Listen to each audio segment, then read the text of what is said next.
অন্যের মালিকানাধীন ভূমি স্বীয় মালিকানাধীন ভূমি হিসেবে প্রচার করা।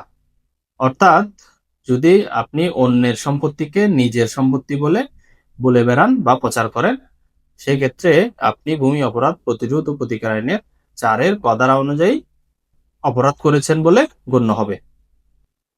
4 খতে বলা আছে, তথ্য গোপন করিয়া কোনো ভূমি সম্পূর্ণ বা উহার অংশবিশেষ কোনো ব্যক্তি বরাবর হস্তান্তর বা সমর্পণ করা।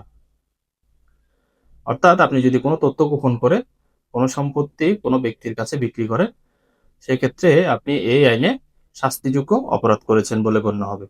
স্বীয় মালিকানাধীন ভূমির অতিরিক্ত ভূমি বা অন্যের মালিকানাধীন ভূমি তৎকর্তৃক ক্ষমতাপ্রাপ্ত না হইয়া কোনো ব্যক্তির বরাবরে হস্তান্তর বা সমর্পণ করা। অর্থাৎ আপনি যে পরিমাণ সম্পত্তির মালিক তার অতিরিক্ত সম্পত্তি কারো কাছে বিক্রি করেন বা অন্যের কোনো সম্পত্তি ওই ব্যক্তির কাছ থেকে কোনো পাওয়ার বা ক্ষমতাপ্রাপ্ত না হইয়া অন্য কোনো ব্যক্তির বরাবর বিক্রি করেন, সেই ক্ষেত্রে আপনি এই আইনের 4 গ ধারা অনুযায়ী অপরাধ করেছেন বলে গণ্য হবে।